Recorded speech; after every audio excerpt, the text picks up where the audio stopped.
я Тина Канделаки. Через несколько секунд вы увидите человека, который придумал BitTorrent. Зовут его Брэмом Коэн, и именно благодаря ему мы с вами можем смотреть фильмы, сериалы и хотя бы раз в жизни подумать о том, кто же это тот человек, который придумал эту технологию. Технология BitTorrent и ее создатель Брэмом Коэн. Hello, Bram. How are you? I'm good. Hello, Tina. Okay, shall we start? Yes. What did mathematics and programming attract you when you were a boy? Because I know that 5-year-old boys are usually fond of playing toy cars, and you were a different boy because you were playing basic. Oh, yeah. Well, I did play with blocks and construction toys and stuff, but around when I was learning how to read, I learned how to program along with learning how to read, and they were kind of about on the same level my whole life. Whatever level I was in reading, I could program at about that level too. You studied in a special mathematics school, and after all at Stuyvesant High School, you were taught the very things you were interested in. I really liked the math stuff I learned at Stuyvesant. That was a lot of fun. There wasn't really any programming back then, just because that was so early. I'm actually kind of old for a programmer. There was only like one programming class in the entire school, and it was introductory, so I didn't really learn any programming in school ever. Such discoveries in IT sphere are often made absolutely spontaneously. How did you arrive at the idea of creating BitTorrent? I had years of experience doing network programming at Mojo Nation and previously to that as well. And I kind of wanted to take the learnings that I had of things that I thought worked well and things that I'd kind of done that were interesting. And I thought they'd all been hadn't really been done quite right and needed to be kind of redone from the ground up, but I took my old experience and used it to make BitTorrent. And BitTorrent itself wasn't any like single big flash of insight. There's no particularly amazing wow idea in there. It's a series of fairly prosaic ideas that are put together well and carefully engineered that adds up to something very powerful.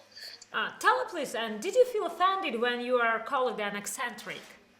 I don't particularly mind. I do have a lot of unusual interests. I hope I'm not excessively dorky.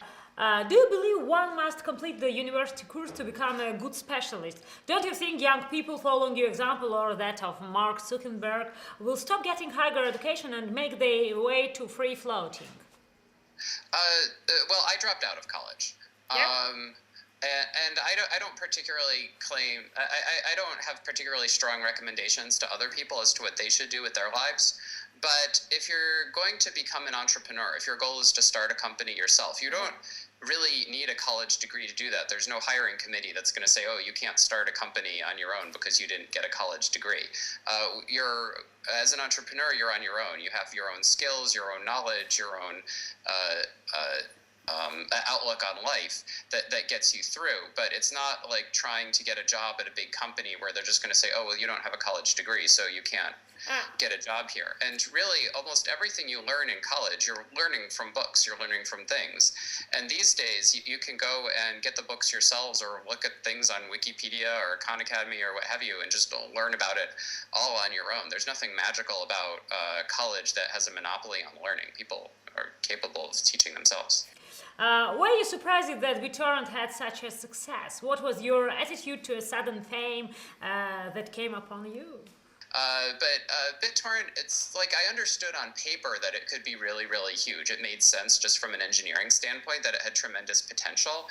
But like thinking that as like this theoretical abstract possibility and then it actually happening are very disconnected things. It's not sort of something you expect in the normal course of events, because you have to appreciate I was literally like writing BitTorrent sitting in my living room while I was unemployed, just sitting there in my underwear hacking on my computer working on it, and that was the resources I had available to me.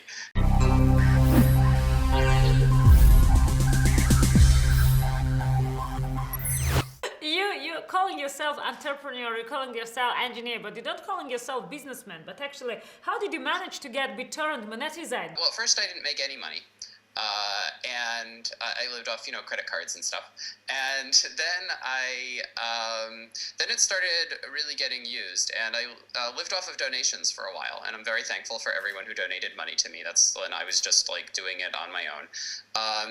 After that, I raised venture capital money, and the company I founded started doing a number of different things.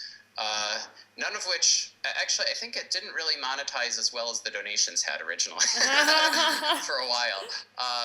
But around 2 years ago, we sacked most of the company and reorganized everything and started pushing out a toolbar. And that's how we make most of our money now. And we're working on other ways of making money in the future. You said that using your software, you have never violent copyright law. But what's your own attitude to e-pirates? Is it illegal downloading of films and music considering to be a crime? Should one be judged for that? How you think? The legal issues surrounding it are somewhat complicated and something I can't speak to with any strong legal authority. I can tell you that the enforcement of any laws against piracy are of necessity very, very spotty. If you are one of the unlucky few who actually gets prosecuted, you get prosecuted very, very strongly. But most of the time, nothing whatsoever happens. There just aren't the resources to go after everyone. For me, it seems silly for copyright infringement to be a criminal offense. It seems logical from a legal standpoint that it should be a civil offense, but making it be a criminal offense in line with, violent crime and other things really seems incongruous to me.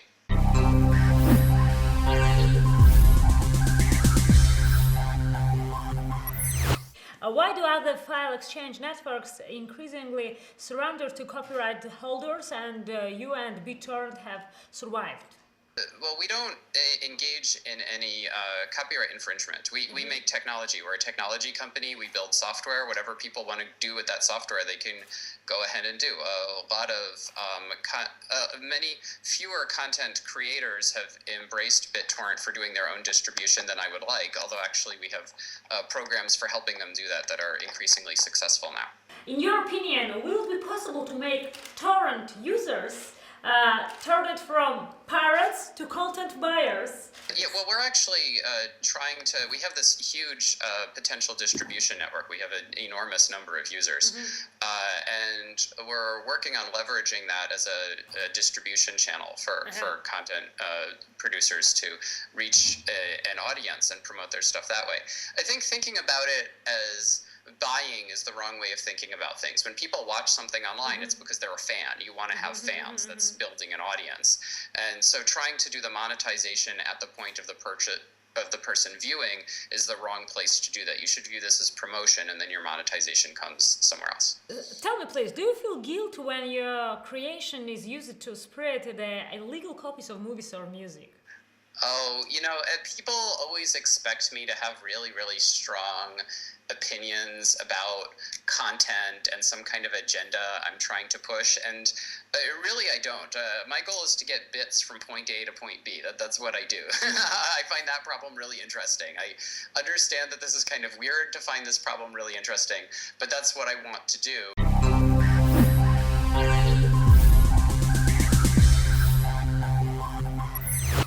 Have you got any ambition plans, for instance, to create your own business empire or to become to image of this business? I don't know.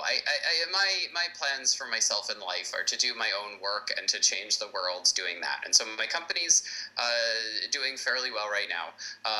But what I'm doing at it is I'm coding. I'm working on this live streaming protocol, and that's what I do. I'm not really interested in being a career CEO. I want to continue being an engineer and continue building things and doing stuff with my own two hands. But you're going to change the world, you said this, yeah? Yeah, but I created BitTorrent just on my own, typing on my own little computer, and without having a whole business empire under me that I'm controlling. And I think that's how I should continue living my life. Thank you very much. It was very nice to see you. All right, thank you. Thank you.